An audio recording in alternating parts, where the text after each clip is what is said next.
guys, welcome to Max and Ben Talk Hockey presented by Axel Watches. And today we're interviewing forward Jack Donato from Harvard.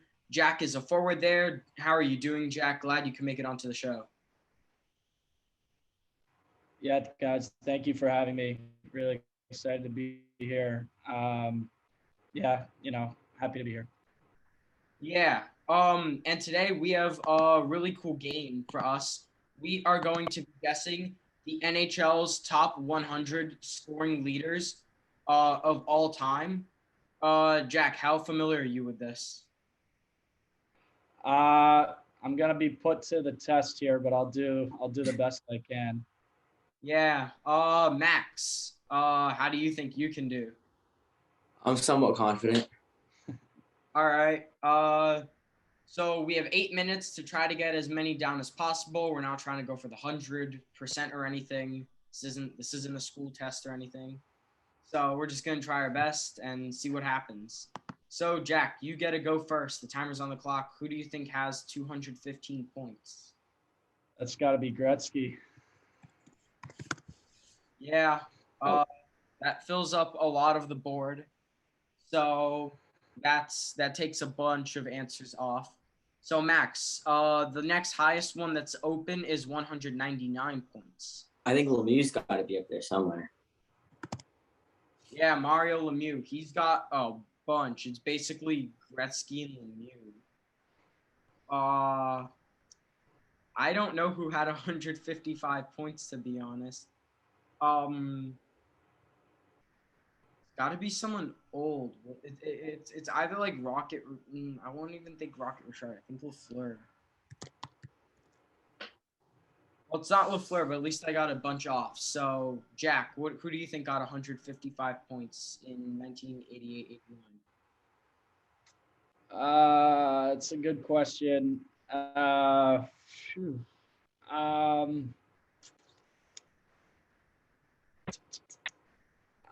Let's go with Peter Forsberg. No, Forsberg doesn't appear on this list at all. Tough guess.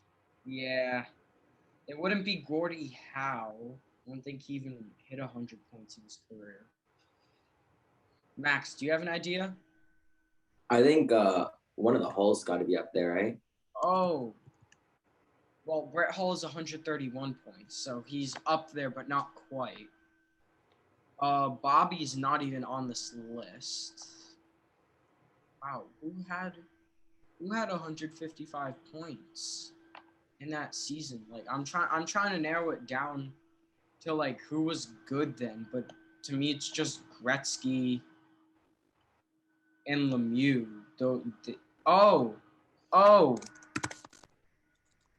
Yarmir. I thought it was Yarmir Yager, but I guess not. All right. I guess we'll skip. So I guess 1970 to 71 might be Gordie Howe. Not even Gordie Howe.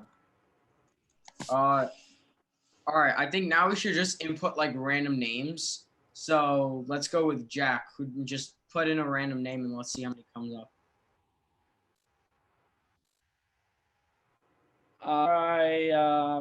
Let's try Crosby. Sidney Crosby at 120 points. That was once. Max, what do you think? Maybe Messier. Messier at 129 points. And I think I know who else had 128 very recently. That was Nikita Kucherov. That was something that blew my mind.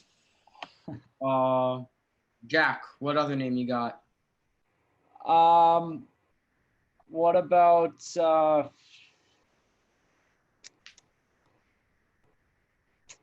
I'm trying to think of like early 2000s guys.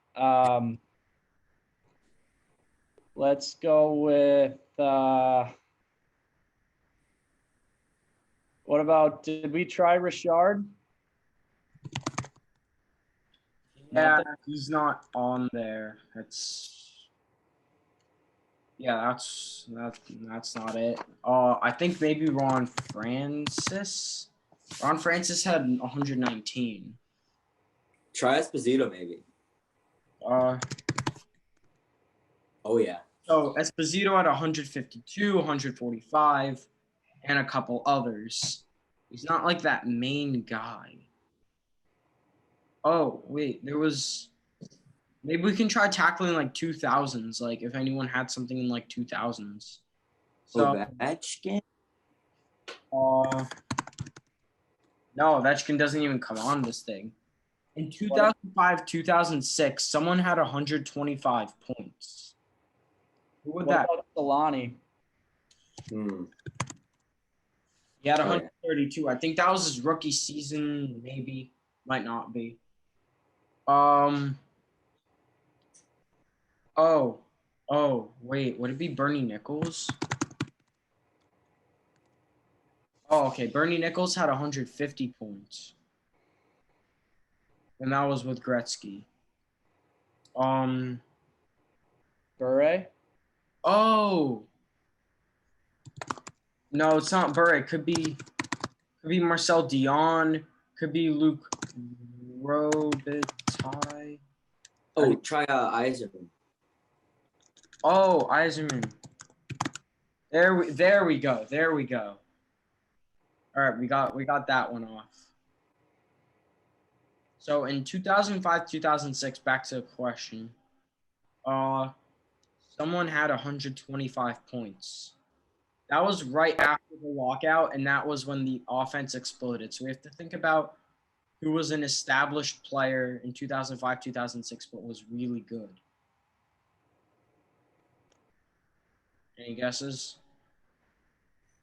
Sakic? Sakic had a few, not too many. Did we try Danny Heatley or no? No, I think he only got like 100 something points, not that many. Oh, it could be the line mate. Who's the line mate? It was Oh, Alfredson, right? yeah. How do you spell Alfredson? Oh, 506. That's a hard one. Maybe Thornton? Maybe who? Joe Thornton? Ooh. Yeah. Oh, yeah. Joe Thornton. Good guess. Bruins legend, by the way. Right. Yeah.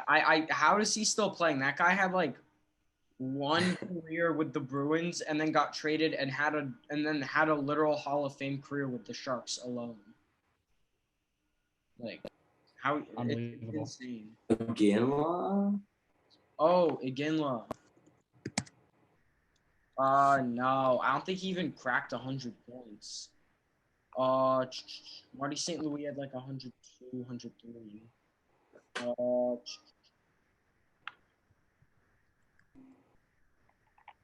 Who else was good? What about Adam Oates? Oh, I even forgot he was. Wait, what team was he on? I forgot all about him. He was on the Bruins for a little bit. Oh, got it. Oh, wait, what about Rangers legend?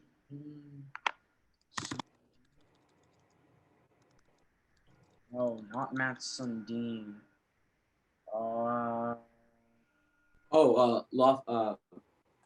Pat LaFontaine. Okay, we got one. Yeah. All right. Buzzer beater. Decent score. Oh, we forgot about Bossy. Peter Stastny, father of NHL regular. Bobby Orr, how to forget him?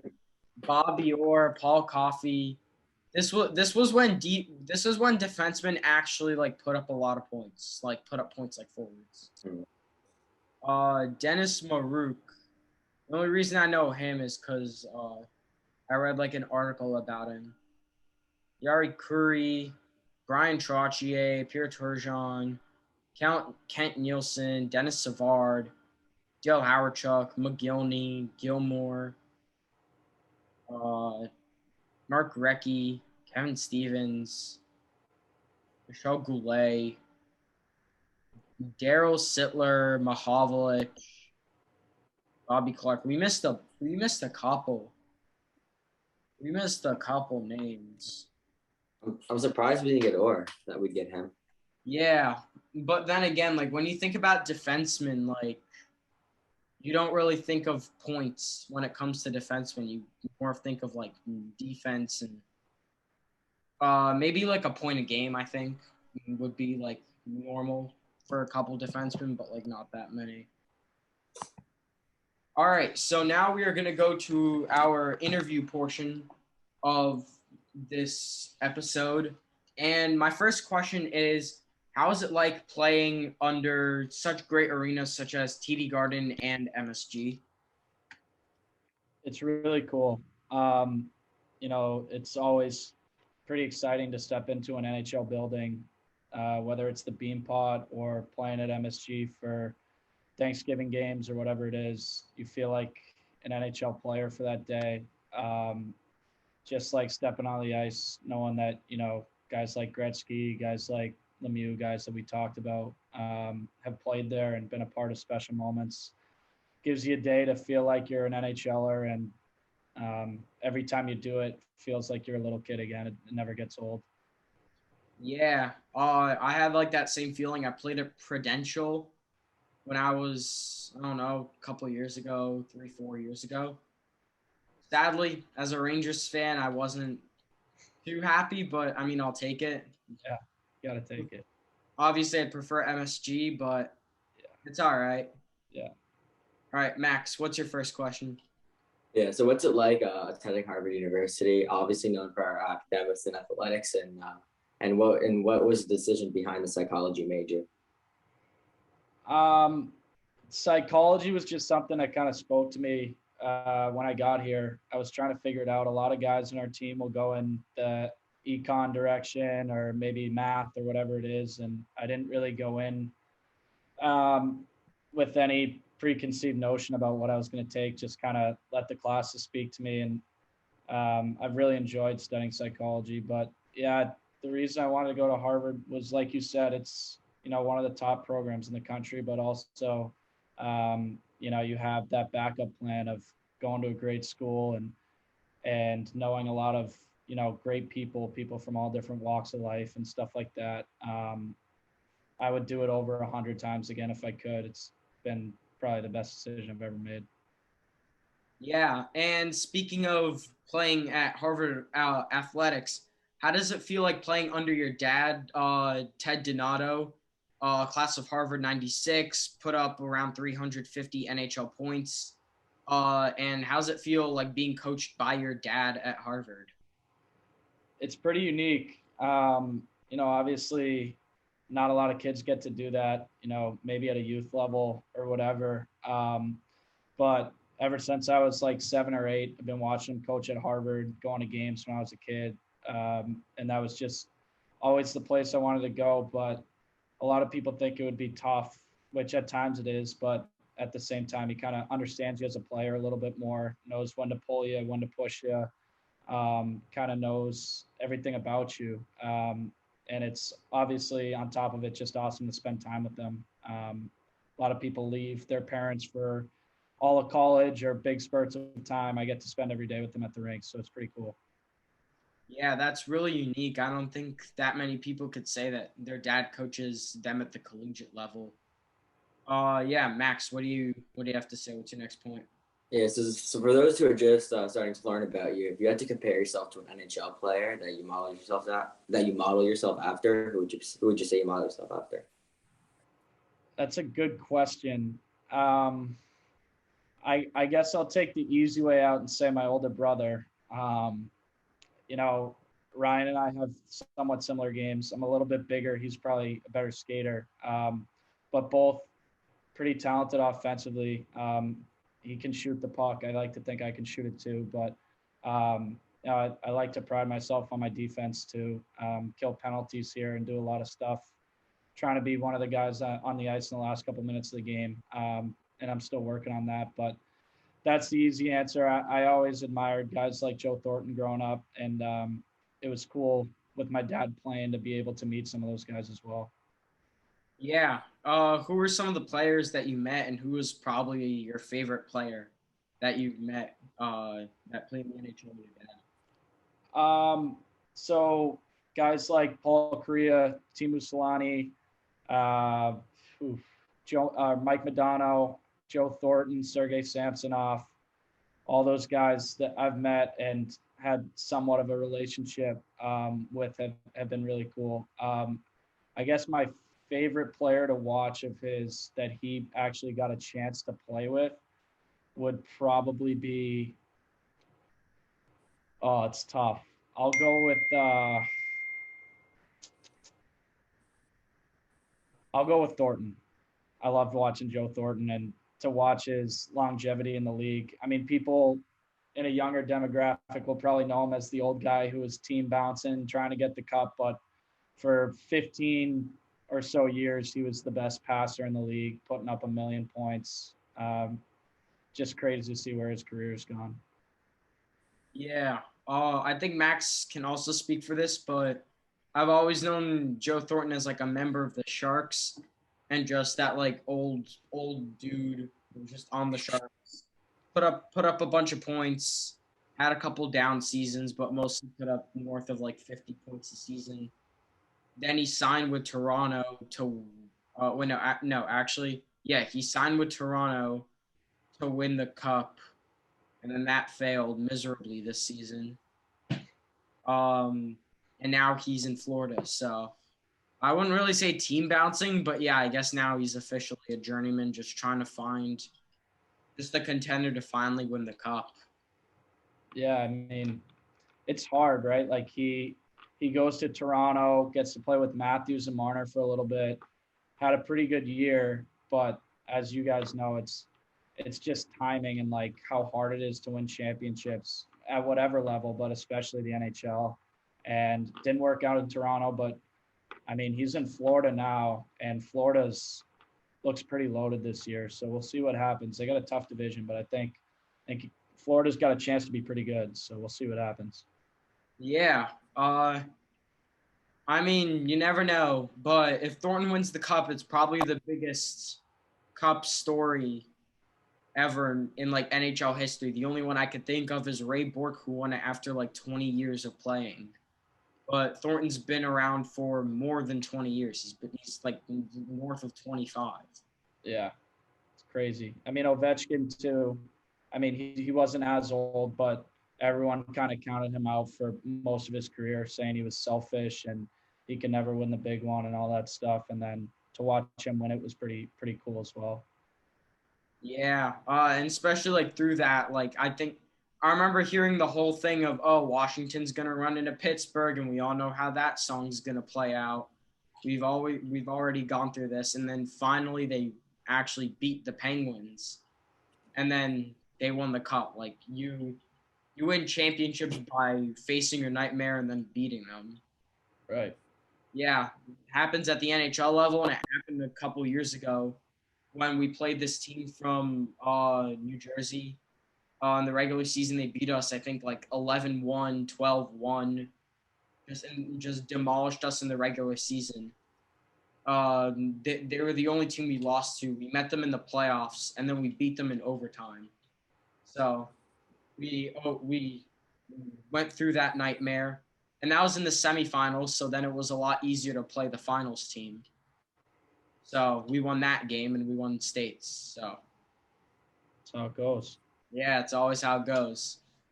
Uh, all right, my next talking point is about actually your brother Ryan. So you got to play with him at Harvard with in 2017, 2018.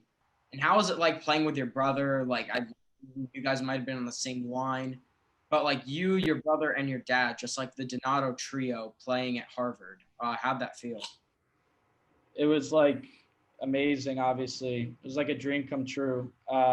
We got to play together in high school too, which was awesome.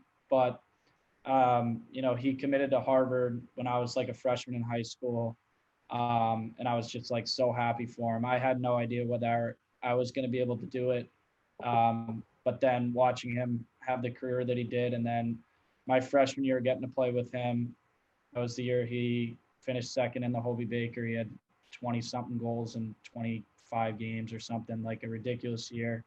But it was cool. Similar to being around my dad all the time, just being able to play with him and not only on the ice learning stuff day by day, but also just being able to spend more time with them. Something I'll cherish forever, really. Yeah, that's awesome. Max, what do you have to say? Yeah. So, how was Massachusetts youth hockey? And as you mentioned, you got to play with your brother in high school. How did Dexter Southfield School help you out? And what was it like representing them as a captain? Yeah, it was great. I'm from Situate, which is about an hour from Dexter. But my uncle Danny, who played at BU and played professional baseball, actually took the head hockey job at Dexter and kind of, you know, willed us away from our public high school, told us to go there. And, I wouldn't be where I am without Dexter Southfield. It was a great experience. We lost in the New England Championship, first time the school's ever been there. And now, looking at it now, they got 5, 6, 7 Division I players on their team every year. I mean, just guys that I play with, my brother Ryan, myself, Jack Rathbone, who plays in Vancouver. Jay O'Brien was a first-round draft pick. And I met Luke McGinnis, played at BC. And I'm missing a bunch of guys. But all of a sudden, it's turned into like one of the biggest hockey prep schools in the country, which is pretty cool to see. Still try and get to as many games as I can, only being 15, 20 minutes from campus. But yeah, Dexter was awesome and definitely prepared me for the academic grind that I knew Harvard was going to be. Dexter was pretty tough and kind of set me up for what I was going into. That's awesome, yeah. Yeah, that's great. I also go to a school similar to Dexter Southfield. It's like private prep type school. Big on sports, amazing football team, decent hockey team. But they're like really tough on academics, so they really help prepare you for college. So that's really important. Definitely. Yeah. So at Harvard, you were the student body junior president, and now you're the senior year vice president. So how has that been for you, just on the academic side, helping Harvard out, becoming the best school possible? Yeah, pretty cool. I did that stuff in high school, like student body president stuff. And I think it, in a way, prepared me for what was coming at Harvard.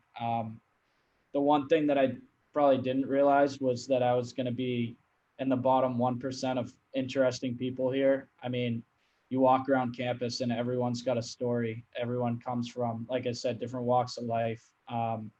But you just feel lucky to go here and like to be able to be part of a team at Harvard, to be able to be part of special groups or different kind of, student body groups or whatever it is.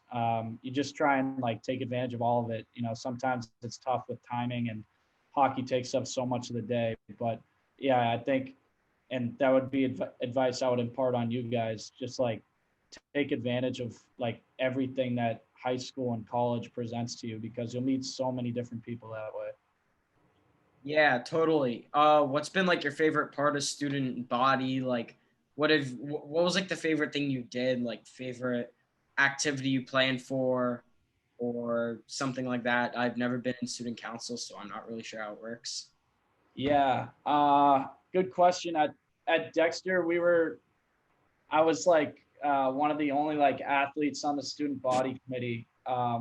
So most of my job was trying to be tasked with like organizing, fans at important games and whatever. And I remember we played Cushing Academy, who was really good at the time, was to go to the New England final. We were playing at home.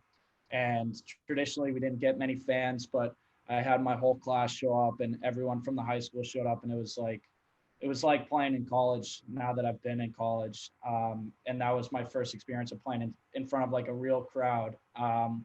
So that was something that I was proud of, to be able to get the student body behind supporting me or whoever it was that was trying to get people to go. But yeah. Yeah, Yeah, that's that's awesome, like rallying out everybody. But we actually interviewed Joey Decord, who's actually playing with Ryan this year at Seattle, and he was at Cushing Academy. Yeah, we played Joey that year. I think we ended up winning like 2-1, but he had like, I want to say the shots were like 55 to like 15 or something. Like they had no business being in that game, but Joey Decord was like unbelievable. Probably the best goalie I had seen before college. And like, you know, he tore it up at ASU. He's got into some NHL games now. He's with Seattle, so pretty cool. He's a crazy puck handler too, right? Yeah, like you can't dump it in his like anywhere near him, and that's like in high school, like kids aren't dumping it in that much to begin with, but he's coming out to like the top of the circles playing pucks. Like it's just like a total wake up call. We actually played him at Harvard too, and he was top 10 in the Hobie that year. And then, I mean, he's a great goalie. Yeah, he's awesome. For the Joey Decord interview, link is in one of the corners. I know the YouTubers do, whichever corner it is. Usually I forget. I think it's in this one, or maybe this one. I don't know, but I'll link it to you guys watching, so you guys can watch that after this one.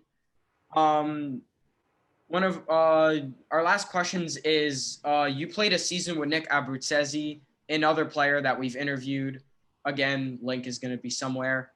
So how's it like playing with this guy, or with Nick Abruzzese? I know he put up a crazy amount of points for you guys. Yeah, Nick's awesome. Sit next to him in the locker room.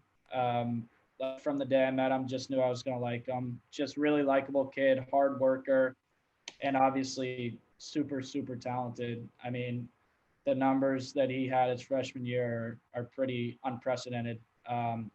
But like I said, just like an unbelievable teammate. One of our captains this year too, as a junior, pretty impressive. You know, I'm hoping that he's going to be, you know, I know that he's going to be a huge part of hopefully a national championship run this year. I think we got a really good team, and he's going to be one of our best players. Yeah, we got like, including you, there are 5 players that Max and I have interviewed that are at Harvard. It's you, Nick, Matt Coronado, Sean Farrell, and Ian Moore. It's a pretty good lineup right there. Yeah, could be a good lineup. 3-4. If one of the forwards plays defense, it's a good 5 guys. Yeah, I can't skate backwards, so it won't be me. Well, I guess we'll put Sean Farrell maybe there next to Ian Moore. But I'm not complaining about that lineup. That looks like a really good lineup. If there's ever college fantasy hockey, that's the lineup I'm going with. You never know. Max, what do you have next? Yeah, so you were one of 3 to opt out to take a year off of Harvard hockey, and you didn't enroll academically, I believe, to preserve a year of eligibility. Do you want to walk us through what happened there? Yeah, so we were sitting, you know, getting ready for the playoffs in 2020. COVID happens. We were the first team to cancel. You know, we were all kind of just trying to figure out what was going on. Harvard, being the progressive, you know, university that it is, wanted to be ahead of it, and it ended up being that they were right. But yeah, we had 8 kids in my class originally supposed to graduate this past spring. 4 of them ended up signing NHL deals, and then 3 of them ended up just graduating. And I was in this kind of precarious position of not sure whether I wanted to maybe try and sign and turn pro somewhere, or if I wanted to graduate. I knew I wanted to play. So it was weird, you know, being one of the only guys to come back or not accelerate a class. But I'm really happy I did, because I got to know, or I'm getting to know, some of the younger guys like Sean, like Coronado, some of these guys that I think present this opportunity to win, like right now, with how talented they are. And we've had guys like that before with Foxy and John Marino and my brother and guys like that. But there's a certain feeling around this team that I'm really excited to be a part of, and we'll see how we do. it's going to be challenging. There will be ups and downs, but I'm really excited about being part of this team. Yeah, that's awesome, especially that you got to play with a bunch of really good players in the past and the present. It's kind of like best of both worlds. You got a bunch of incoming high draft picks this year. And as you said, you got to play with Adam Fox, the Norris winner, John Marino, who's on the Penguins and tearing it up, and obviously a bunch of other guys. I know we're all missing a bunch. But that is going to do it for this interview. Jack, thank you so much. And as always, everyone, make sure to like and subscribe to the video. And to the channel, sorry. All good. Thanks, guys. Appreciate having me. Hey, Good luck this season. Thank you.